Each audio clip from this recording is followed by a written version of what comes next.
Rights and duties of citizens. So in this chapter, we're going to explain the meaning of rights and duties, identify and distinguish between rights and duties, and state the importance of citizens' rights and duties. So, the citizen of a country, just like we looked at the other chapter, the previous chapter, should enjoy certain basic, inalienable rights and liberties under the law, violation of which rights they may seek redress in the law courts. So these are basic rights every person should enjoy. And what are some of these rights? The right to life, right to human dignity, right to personal liberty, fair hearing, private and family life, freedom of thought, conscience and religion, peaceful assembly and association, freedom of movement, freedom of expression and speech, then freedom from discrimination, then the right of freedom to vote and be voted for. Okay, so these are the most common ones. Okay, and these rights, they are very commonly referred to as fundamental human rights. Okay, they are commonly referred to as fundamental human rights, as explained here. So, someone, as you are, should have the right to live. Nobody should kill you.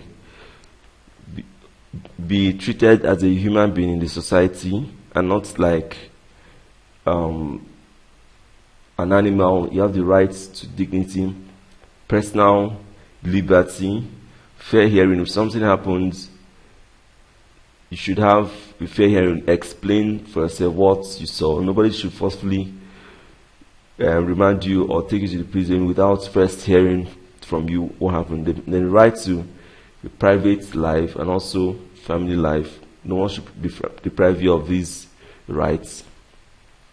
Then freedom to think the way you like. No one should constrain you to think in a particular way, or conscience or religion to force you to practice a certain religion that you don't accept. You have the freedom to practice any religion. Then and also rights to peaceful assembly. So the church is an assembly, or a school is also an assembly. So you have the right to assemble with your friends peacefully. So this is very important, peaceful assembly. So not every assembly is accepted. Then also association, you have the right to associate with anybody as long as it's peaceful. Then the right to move about, freedom to say whatever you want to say. Especially this is very good for democracy, since we are the ones, the people, to check our leaders. So we should be free to express, whether in newspaper form, on the internet or radio, to say the way we feel about the government without anybody embarrassing us or arresting us. So I can go to the radio and say that I think that our president is not doing well in certain areas. So I have the right to express myself anyhow I want. Okay? Then freedom from discrimination. You must not be discriminated, and you have the right to vote for anybody and be voted for as long as you meet the basic criteria, some of which are you must be of 18 years and above to vote for, and for certain posts there are certain criteria you must meet. Okay? Then another important thing you must understand about rights is that where your right ends is where another person's right starts. Okay? What I mean by this is, for the fact that you have the freedom to express yourself and speak anyhow you want, doesn't mean that you should insult someone or degrade someone or not make the person have that dignity as a human being.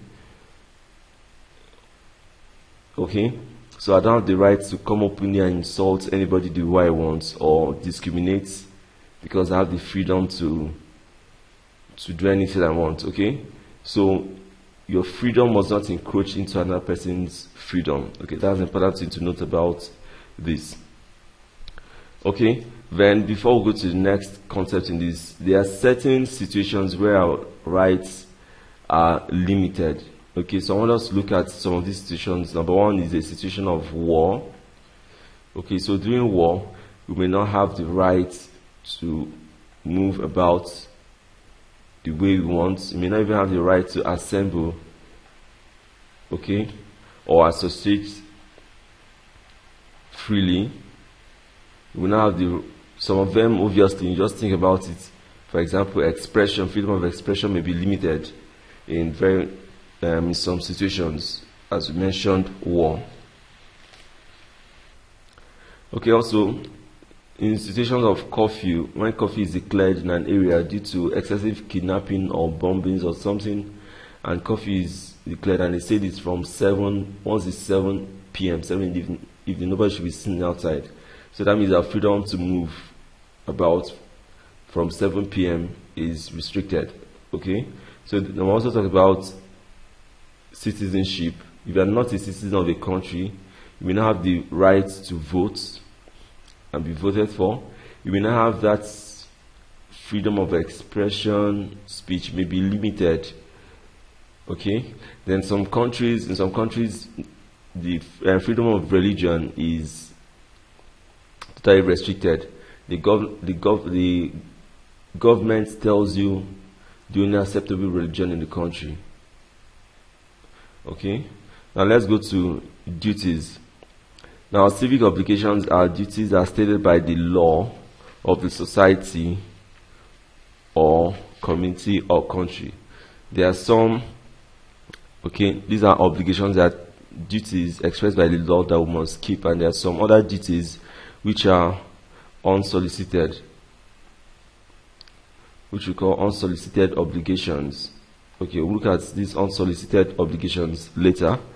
So some of these are obeying the law of the land, payment of taxes and levies, reporting criminals to the police, obeying traffic signs or road signs, readiness to defend one's country. So these are civic obligations. That means as a citizen of the country, we must pay our taxes and levies, report criminals to the police. Failure to do this might incur you one or two problems, okay, by the law enforcement agencies. Okay, then some of these unsolicited obligations I talked about. For example, respecting other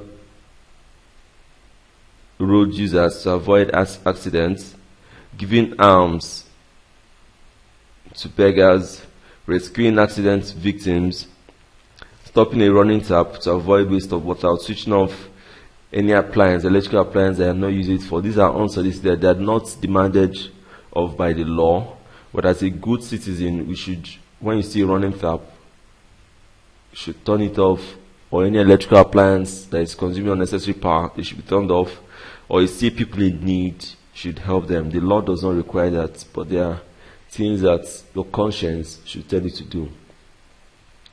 Okay? Then to encourage